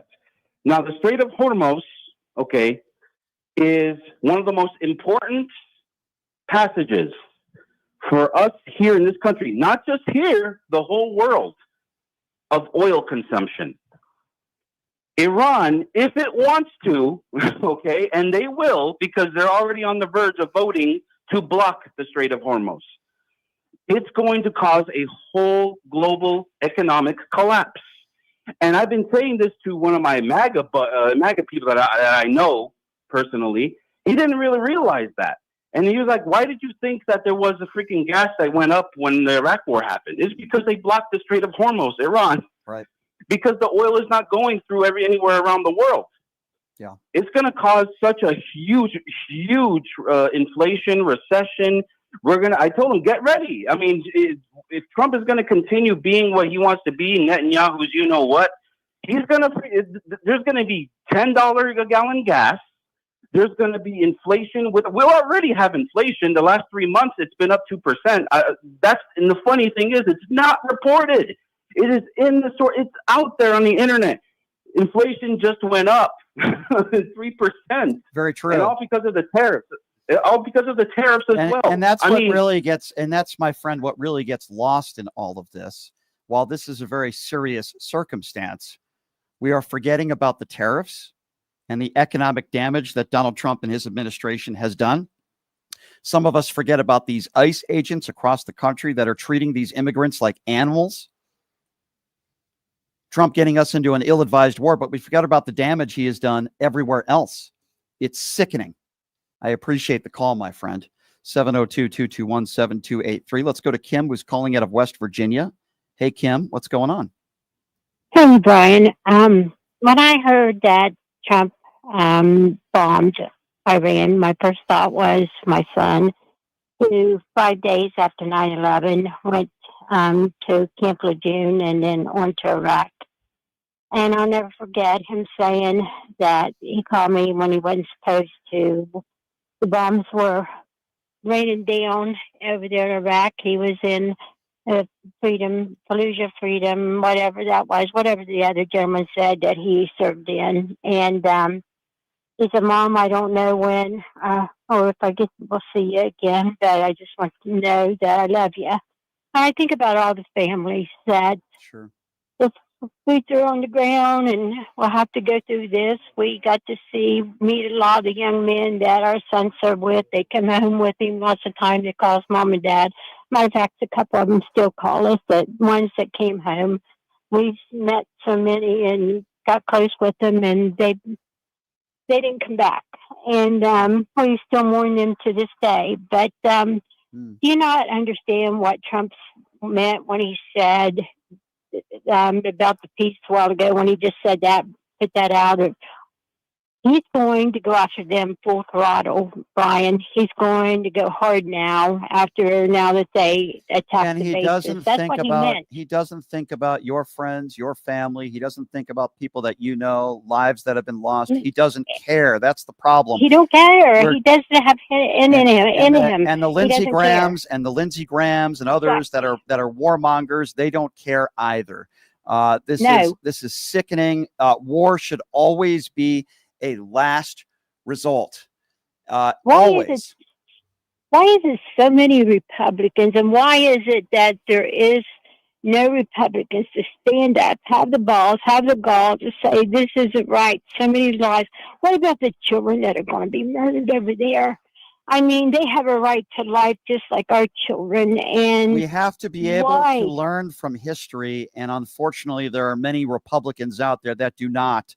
We remember what took place under the George W. Bush era, where we were told weapons of mass destruction. That war started under false pretenses. Whether people believe it was a lie or not, I believe it was. Why should we all of a sudden now start to believe Benjamin Netanyahu and the Israeli government? They gave us faulty intelligence then. They're giving us faulty intelligence now. That doesn't mean that we are pro-Iran. That doesn't mean that we support their government. We know that they harbor terrorists. We know that they are terrorists. But that doesn't mean that we should be going to war with them and getting into an ill-advised war, period. We shouldn't be doing that. We have no business in that war. We have no business in it. I've said it. I told my husband, I said, I'm going to tell you something. He is not speaking to Hexus. He's not letting Gabby in there. I'm telling you, this man is going to go and do it when no one thinks he's going to do it. He's going to bomb them. And what did he do? He did it. Yeah. This man is ruthless. He wants to be king of the world. He wants to be seen as the all of all. There's nothing worse. There's nothing worse whether somebody is running a company or a fast food restaurant or the president. When you are a narcissist, okay? Exactly. A narcissist that is incompetent. This is what you get, my dear. I really do appreciate your phone call. Thank you very much. Number to call, by the way, if you want to be a part of the show, 702-221-7283. We're also in the YouTube super chat if you want your questions or comments to be read and pushingthelimits.live. Let's go to Kim, who's calling out of Tennessee. Hi, Kim. Thanks for calling in. What's on your mind? Hey, Brian. Hey. I just have a couple of comments. Okay. besides my stress level being through the roof since he did this, Yep. it just kills me that when he was in office the first time, everybody kept saying, nobody's above the law, nobody's above the law unless you're Trump. And I think him and all of his cabinet, they have to be related to the devil. That's all I can say about it. Well, I believe that there are people that are running the show right now. Donald Trump, let's start with him, that obviously are very bad people that only care about themselves, that are incompetent and have no idea what they're doing. But there are a lot of people like the Marco Rubios of the world that are not necessarily stupid people. They're competent people. I might not always agree with them, but the bottom line is anything that Donald Trump does, whether they agree with it or not, they're going to back the president. And that's wrong. Always have members of a president's administration be able to speak honestly and truthful to them. And I don't believe anybody is telling Donald Trump to his face, Mr. President, we shouldn't do this. Mr. President, we can't be doing this. We got to step back. And that's what makes it even more dangerous is Donald Trump has a stranglehold, not only over the Republican Party, but over this country. He has immunity. He believes he is above the law, and he's acting as the mob boss. And that's what makes this situation so dangerous than any, is that there are no checks and balances within this administration, and he has gotten us into an ill-advised war, I believe. I believe these strikes were completely unsuccessful. There was no uranium that was destroyed or found. They also had days to prepare for it. So do you think the Iranian government said, well, we're going to be getting attacked, let's just leave everything as is? I mean, it's so stupid to me. But, you know, this is where we're at right now as a country. I mean, if you didn't think they were going to fight back, you're an idiot. Yeah, well, they are. And I do believe there are people in our country now for those people, and we're going to get a rude awakening. Yeah. Yeah, I think you're right. I think you're right, and I appreciate your phone call. So according to Axios, they have saying that a White House official telling Axios that Trump's goal now is to end the war, and he's going to make it clear to Netanyahu. Really? So how do you do that? How do you end the war? You just attacked Iran. You have their supreme leader that is warning the U.S. of more violence. It's too late. You pulled the trigger. When you pull the trigger, you expect a country to defend themselves and to be on the offensive. You can't just pick up the phone and call Benjamin Netanyahu and the war is over. That's not how the supreme leader will be working in Iran, you stupid imbecile. Just like this idiot said that the war in Ukraine would be over in 24 hours. Is that what he's going to be saying now about this war? Oh, by the way, I thought we weren't in war. I thought it wasn't a war. I thought JD Vance said we weren't at war. I thought all these other MAGA idiots said we weren't at war. Now Donald Trump apparently is saying, oh, hey, Bibi, we want this war to end. What a joke. 702-221-7283. Let's go to a person by the name of Luck Dragon. Luck Dragon is calling us next. Hello, Luck Dragon. Hey, how's it going? Good. Love your show. I know it's very scary and, you know, stressful times right now. So I just kind of want to give your listeners and everybody on chat who knows me just something real quick to smile about. All right. And I'm going to quote my favorite comedian. Are you ready? Sure.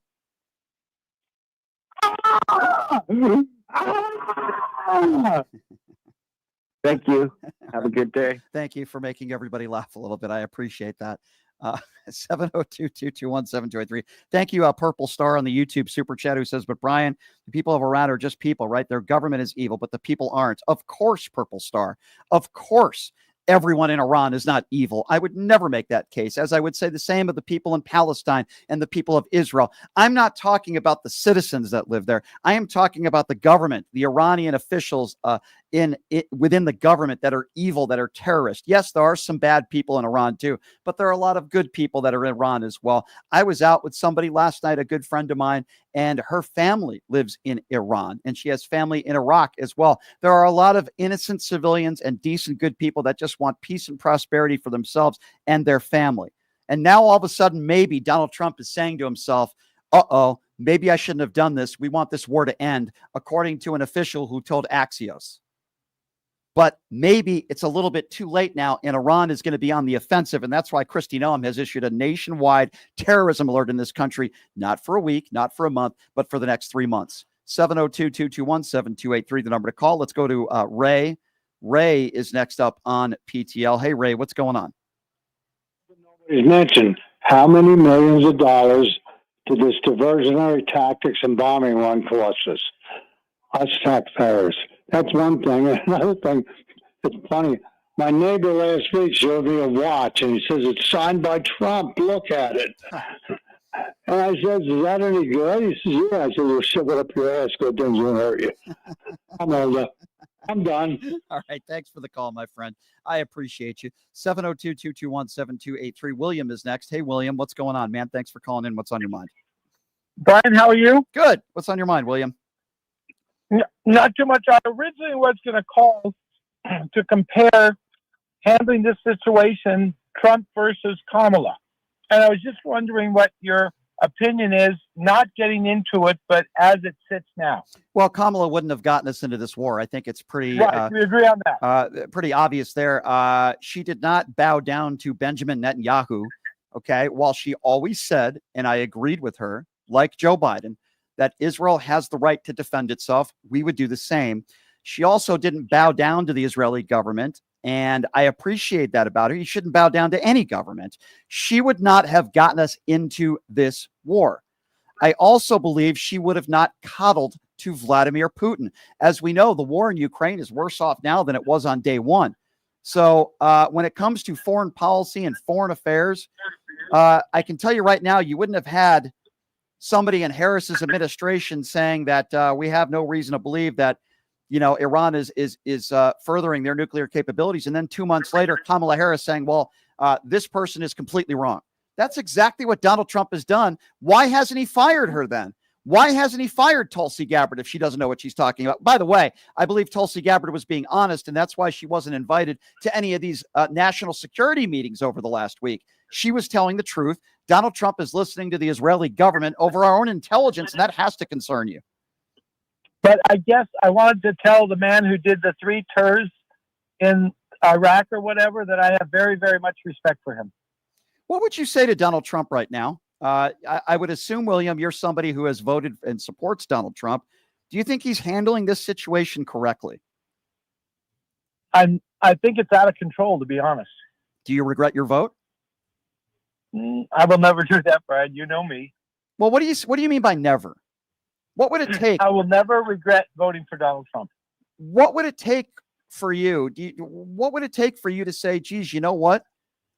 Maybe I made a mistake. If he starts 6 ill-advised wars, I mean, is there any bar where you say to yourself, okay, I made a mistake. I shouldn't have voted for Donald Trump. Is there anything he can do that would change your mind and say, geez, I made a mistake? Your point is lesser of two evils. I would never trust Kamala Harris. Why is she evil?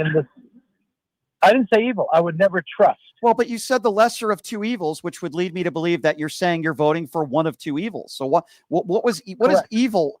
What is evil about Kamala Harris? You could disagree with her policies, but what would be evil about a woman who got her college degree, who worked hard in school, passed the bar, became an attorney general, became a sitting senator, is a loving mother, is a loving wife? What is it about Kamala Harris? I can give you many reasons why I think Donald Trump is an evil man for a lot of different reasons. No, I'm not saying she's evil, Brian. I'm saying the lesser of two evil is a statement that one is worse than the other. Okay, so what makes Kamala Harris worse? I'm not sure she could deal with all the situations that are going on right now. You just told me you didn't like what Donald Trump is dealing with, the situation with Iran, and you just admitted, which, by the way, we agree, that Kamala would not have gotten us into this war. So I'm trying to understand, what do you mean she wouldn't have been able to deal with this? She would have made the right decision. We both agree on that. She wouldn't have gotten us into this war in the first place. Isn't that a direct correlation on the bad judgment of the man that you voted for? Right, but to vote for somebody just because they wouldn't do something that you didn't know was going to happen in the future, that's a stretch. Right, but you're still saying you don't regret your vote and you already know what happened. That's the part that confuses me. No, I just never thought she was qualified to be president of the United States. And Donald Trump is. Okay, so let's go with that for a minute. Hold on, William, I want to dissect. This is important. So you don't believe a woman who was a 2-time elected attorney general, someone who was elected as a senator and was a vice president, is not qualified to be president, yet the guy that you voted for is somebody who was a reality TV star and a failed businessman. Explain to me how Kamala Harris is not qualified, but in your estimation, Donald Trump is.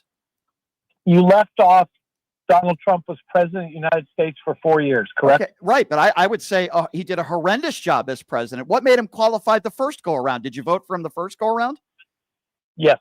Okay, so what made him qualified? Change. Yeah, but that's your opinion. That's not a qualification. If I went up and did a job interview and they asked what your qualifications were and I said, I want change, that's my qualifications, you would laugh in my face. Change isn't a qualification. It's not something you put on a resume. What in Donald Trump's resume, in your estimation, William, made him qualified to even run for president, let alone be the president? The first or either time? Either time.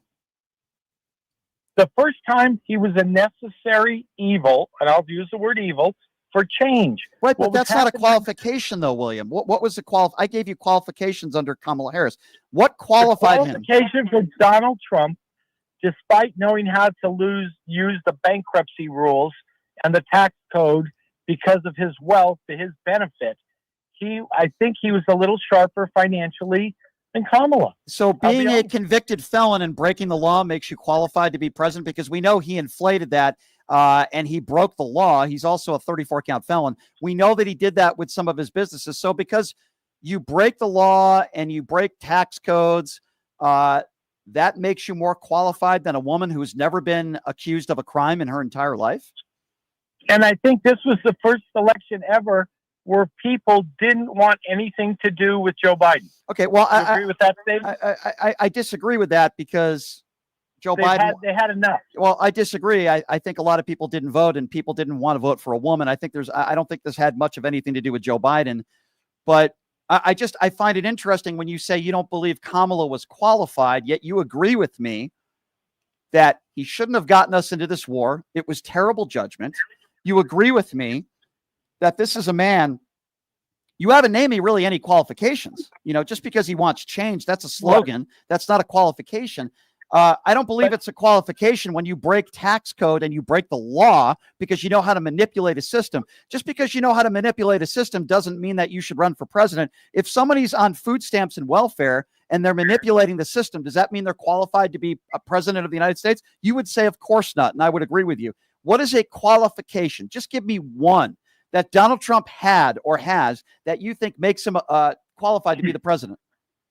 Because I've told you many times on this show, 2 or 3, I believe, that no one person is qualified to be president of the United States anymore. Not one person.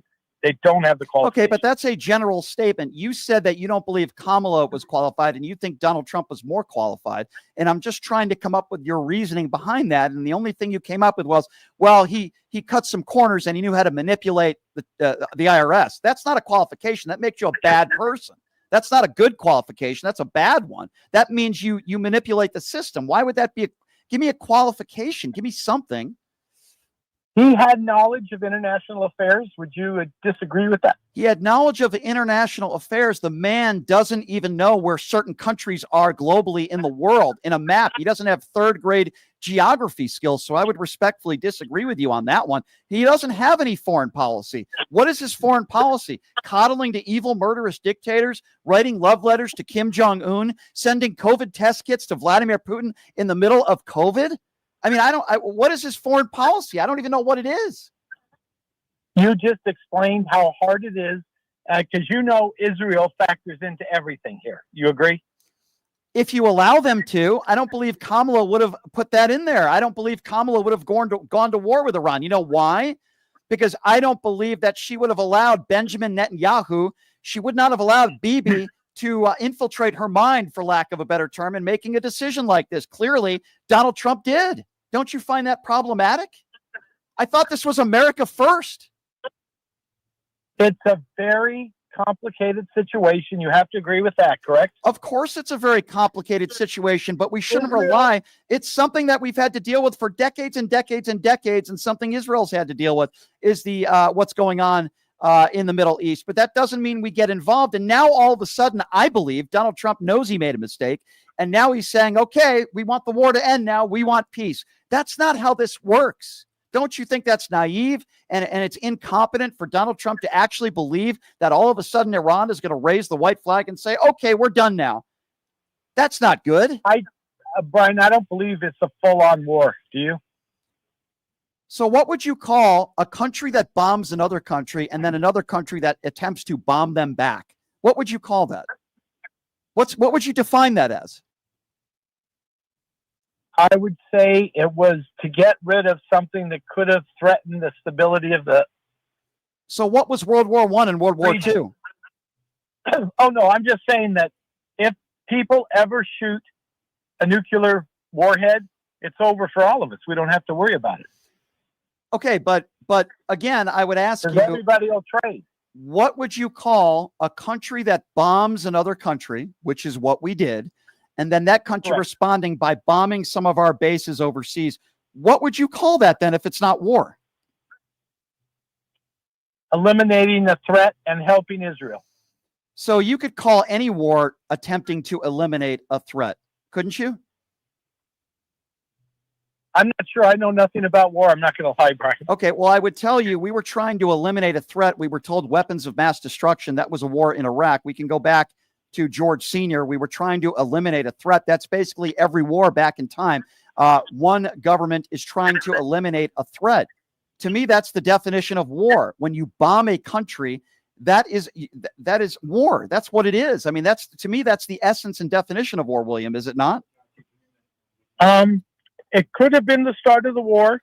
It's just I haven't watched TV the last day or so. Okay. And I don't think that and of course Congress, anytime we want to go to real war, they should have a vote. Well, guess what? The guy that you voted for did not allow Congress to vote. Even George W. Bush allowed Congress to vote on the war in Iraq. Why do you think it is that Donald Trump went over Congress's head and did not allow them to do so? Because he might have had a side deal with Israel. There you go. You know what, William? We are onto something there. We are onto something. I agree with you there. And that is against our own Constitution. That is my point. I agree with you. He has defied our own Constitution, gone over the head of Congress, and made a deal with Israel. It is illegal what he has done, William. And we'll, I guess, why don't we leave it at that? We agree on that, William. And it's good to hear from you. And I appreciate the phone call.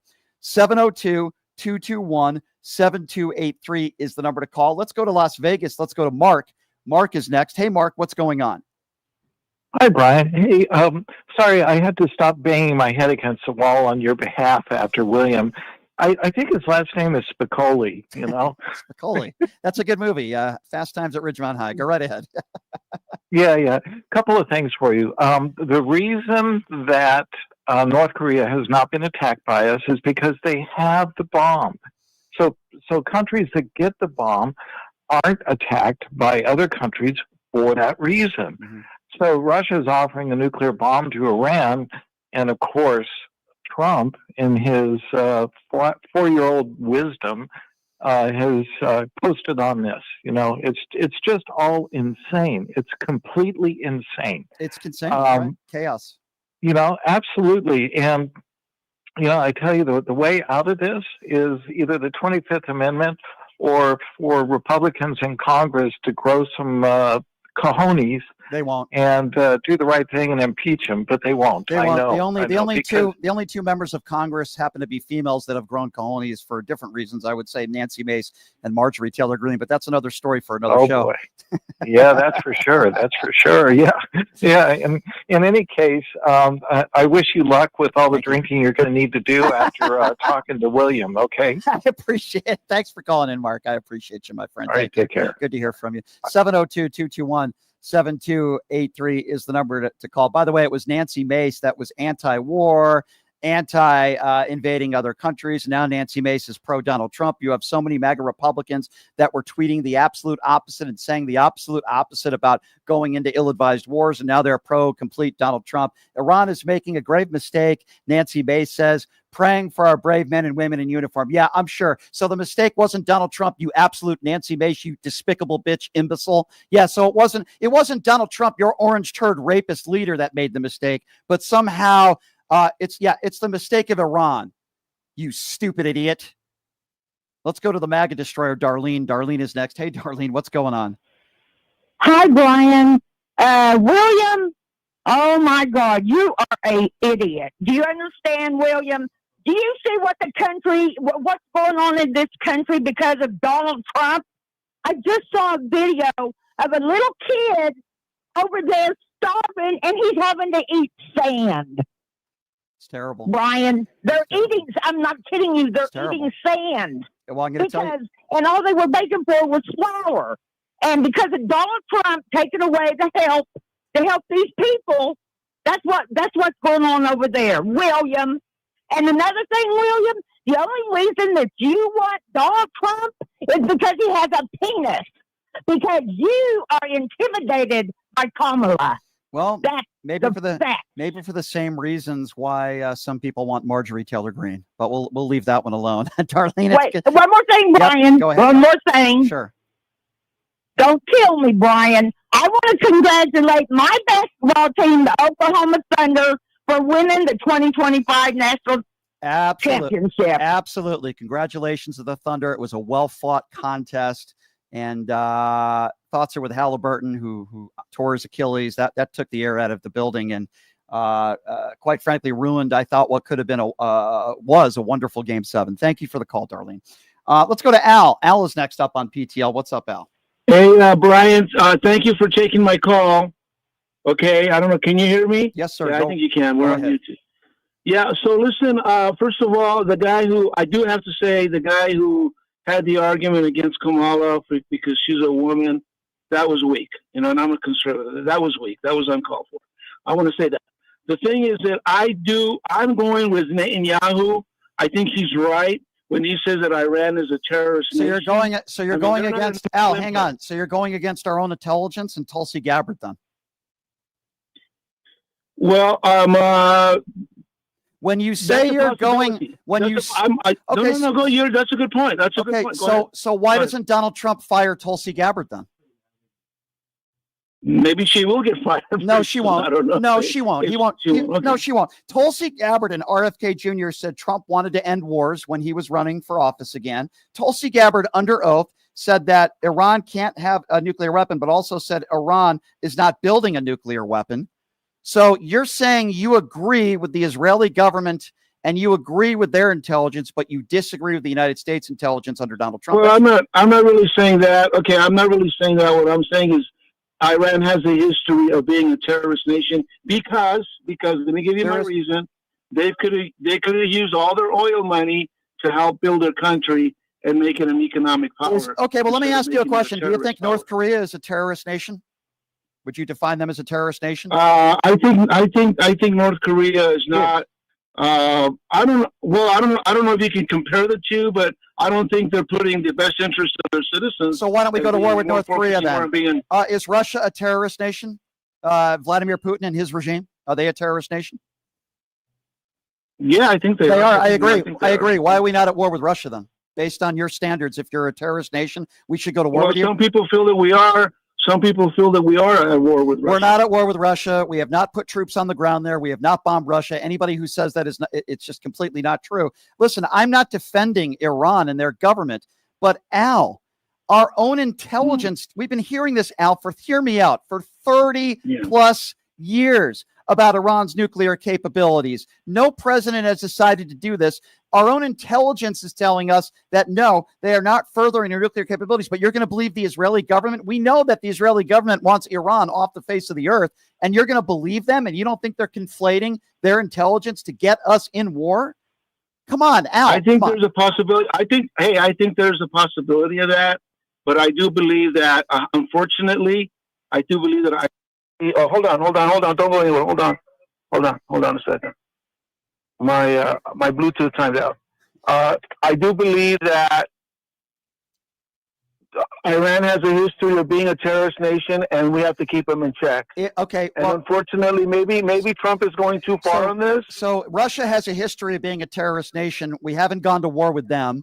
Donald Trump isn't going to be nuking Russia. North Korea has a history of being a terrorist nation and an evil, murderous regime. We haven't gone after them. The point I'm trying to make, Al, is Just because you are a nation that is a, quote, terrorist type nation with an evil dictator doesn't mean that we can be involved in wars all over the world. The guy who you voted for said he would be a peaceful president and he wouldn't get us into any new wars. Are you willing to say on the air right now that he lied? Brian, I am so sorry. My Bluetooth timed out. Okay. Let's forget about your, okay, I'll ask the question one more time, Al. Donald Trump ran on the fact that he would be a peaceful president and he wouldn't get us into any new wars. MAGA Nation loved it. Then all of a sudden, he got us into a new war. Did Donald Trump lie to you, Al? You're still a supporter. You voted for him. Did Donald Trump lie? I think Donald Trump has not kept 100% of his promises. I totally agree. I'm not going to be a hypocrite. Okay. I don't. So I just in this case, I don't really think we're in a war. I agree that. So you don't think we're in a war? I war? do not agree with the. Okay, let me say something about the ICE thing. You know, and I'm Hispanic and I'm a conservative. Okay, and I believe in closed borders. I do not support Trump going into businesses. Al, hang on. This is important. Hold on, Al. So bombing a country that doesn't pose an imminent threat to the United States without approval by Congress, which is required by the Constitution, that's not war. Okay, well, let me tell you something else. What, can you answer me? This is really interesting. That's not war? No. Okay, no, that's not war, and I'm going to tell you why. Let me give you my reason. I didn't know this, but in 1910, 1913 area, U.S. sent Pershing into Mexico to go look for Pancho Villa without the approval of Congress. Go look Al, if another country decided to bomb the United States of America in the way that we bombed them, would you not call that an act of war?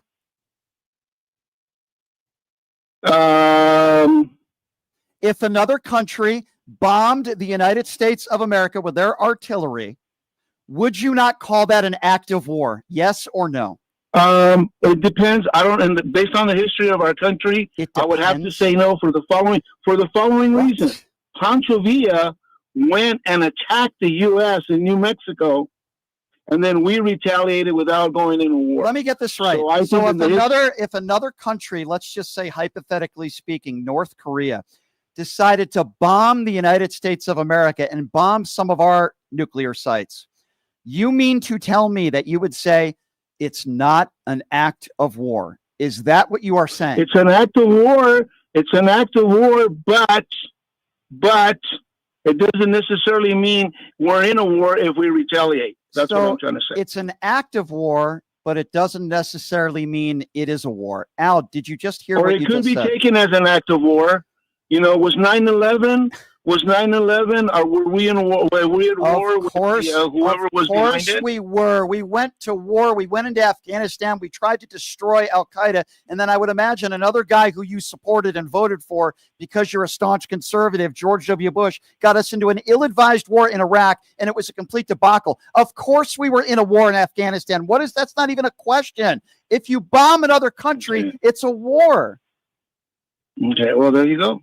So, all right. There was, in our history of America, when Pancho Villa came and attacked New Mexico, President, I forget what his name is.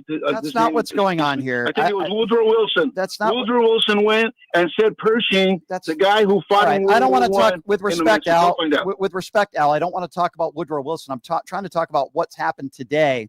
And I am shocked that you would say this is not an act of war when we literally have bombed Iran, and Iran has now come right back at us trying to bomb some of our sites, military sites in other parts of the world. Iran could now be targeting U.S. government officials if it believes the Iranian regime's survival is at stake, according to the DHS intelligence bulletin. So for you to say that we are not at war is beyond ridiculous, Al, with all due respect.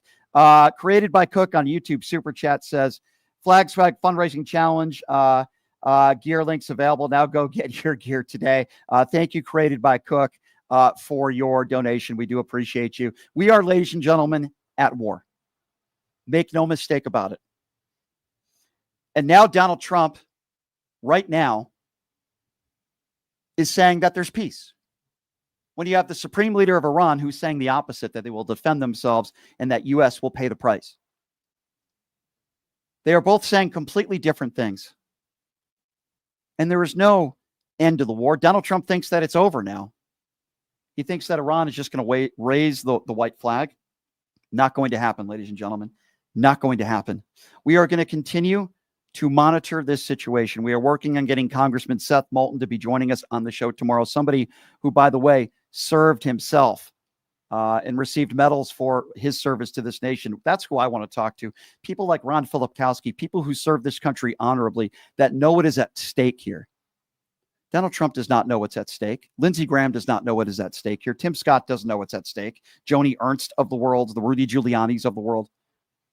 People who serve this country honorably, those are the people who really know what's at stake here, not people who coddle to Donald.